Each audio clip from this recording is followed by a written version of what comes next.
to another vlog! Kakagaling ko lang ng hospital guys. Anong oras na? 9 na ata or 9:30. So, ang problema ko ngayon guys, alam niyo yung tinanim ko kahapon na mga kakabili ko lang, wala na. Nasira na. Sira na siya agad yung isa. Sinira agad ni Peanut. Ay, naku talaga. Irerepat ko na naman yun. Sana makasurvive pa. Ayan na guys. Ayan na. Grabe. Sira talaga. Ikaw yung sumira sa halaman ko, no? Huwag ka. Sit ka lang. Mag-sit ka lang. Hay! Ayoko na sa'yo. Doon kayo. Ayoko na sa inyo. Hey guys, time check. Hindi ko na alam. Uy, 2 PM na pala. Hindi pa ako nakaka-edit. Naglilinis pa kasi ako sa labas guys. And may dumating akong package. Ayan. Hindi ko alam kung ano ba itong binili ko. Kaya bubuksan natin. Ano ba itong binili ko? Bakit biglang may order ako? Ito ata yung mga panahong hindi ako makatulog ng madaling araw. Styrofoam. Styrofoam naman, besh. Ano to? Oh, naka-styro siya na ganito. Ano tong naka-styro? Tingin nga, ano ba tong binili ko? Walang nakalagay. In fairness naman ha, yung packaging ha. Wow, nilagay pa sa ganito, besh. Jelly lang din naman to. Ay, bumili pala ako ng casing. Bakit ganito? Ang alam ko may design yung casing na binili ko eh. Tapos, ano to? Oh, tempered glass. Tempered glass. Tapos, sakto, may crack na yung tempered glass ko sa gilid. Ano to? Hindi ko alam talaga kung anong binili ko. Basta ang alam ko, oo nga, may casing pala. Pero ang alam ko, hindi ganyan na casing eh. Ano itong binili? Ah, okay. Ito guys, may casing pa ako. Avocado pala siya. Avocado summer has come. Ah, kaya pala siya rin. Naalala ko na. Ito pala si Elmo.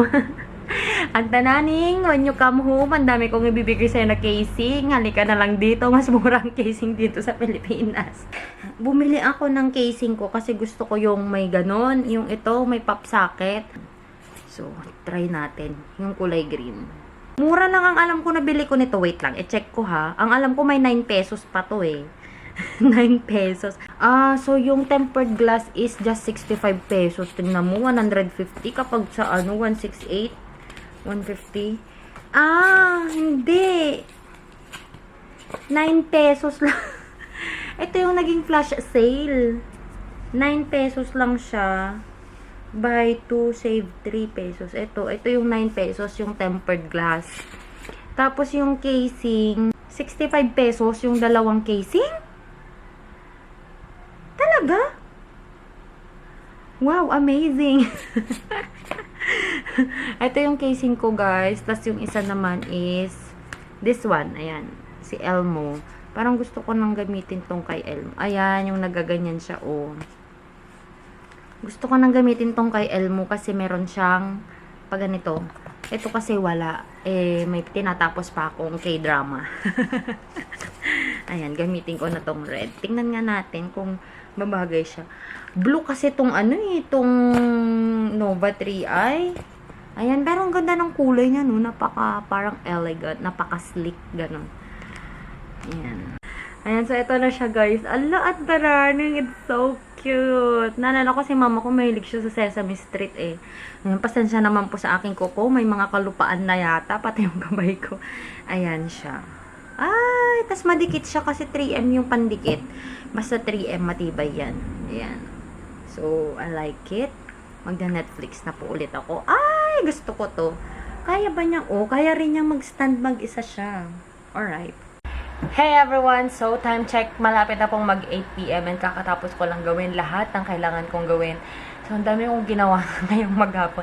Pagod na ako. But anyway, I need to do the workout kasi ito na yung pang 6th day ng workout natin, which is the 7-day abs challenge ni Vlogilates or ni Cassie Ho.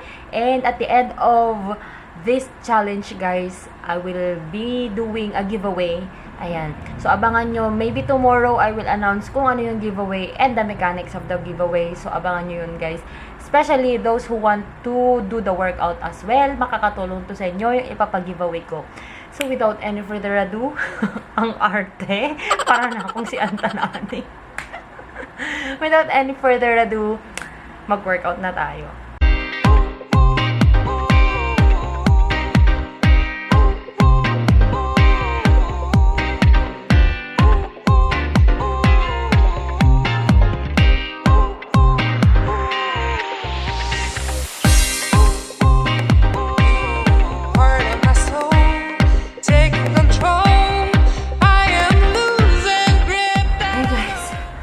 Finally, tapos na ako dun sa, ano bang tawag dito? Waist whittler.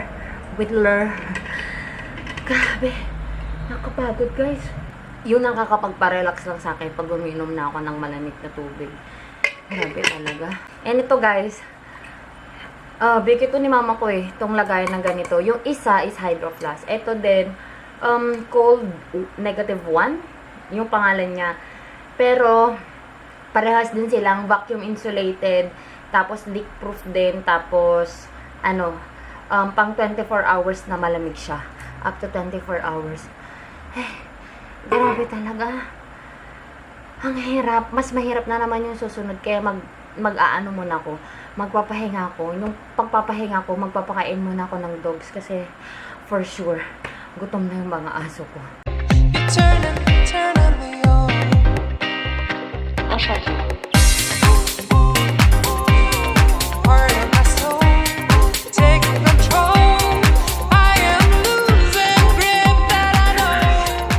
Finally, natapos ko na rin siya guys, yung pang-anim. Last day na bukas, grabe. Morning ako mag-workout bukas kasi night time, may duty na ako. Sobrang sakit guys, buti na lang tumawag si Dana ng after 5 minutes or hindi ko pa tapos yung 5 minutes. At least nakapag-rest ako. Ang hirap talaga ng eagle crunch tsaka yung roll-ups niya. Kasi yung roll-ups niya, kapag siya yung gumagawa, parang ganun-ganun lang siya. Come on, do it! Pag ako gumawa, halos matumba-tumba na ako. Pati yung eagle crunch, guys. Kati ng ilong ko. Yung eagle crunch, lalo na, grabe talaga. Hindi ko kaya, ang sakit. Ang sakit. Mas masakit pa to kaysa sa mga workout ni Chloe Ting. Grabe. Chloe Ting kasi more on, more on cardio. Ito kasi, grabe talaga, puro talagang papasakitin niya yung katawan mo. Ang sakit kaya ng tiyan ko dito lagi. Grabe talaga. Hindi pa rin yata ako nagugutom. Anong oras na? Nagdaldalan kasi kami ni Dana, 9:38 na. Anyway, maliligo na ako guys. Finifeel ko pa kung nagugutom ako, pero parang hindi na rin yata ako kakain. Hey guys, time check. It's already 10:53 in the evening. Ayan. And nanonood ako ng vlog ni Sis Tracy. Namiss ko manood ng mga ibang vlogs guys. Kasi hindi na ako masyadong nakakapanood ngayon. So ngayon, nagbi-binge watch ako sa mga vlogs. Tapos yung mga sinalihan ko ng mga groups. Kung ano yung mga contents nila yun. Tapos nagko-comment din ako. Tapos, pati sa Instagram ko, nagpa-follow back ako sa mga nag-follow sa akin recently. And also, just to return the favor din. Kasi, you know, interaction is the key. Gusto ko lang din na may kausap pag ganito. Kaya, sa mga nag-PPM po sa akin, ayan, salamat.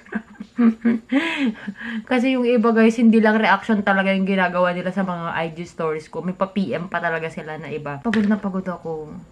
Nagutom ako sa workout actually. Ang niluto ko lang is talbos ng kamote na naman kasi bumili ako kaninang morning pagkagaling ko sa hospital.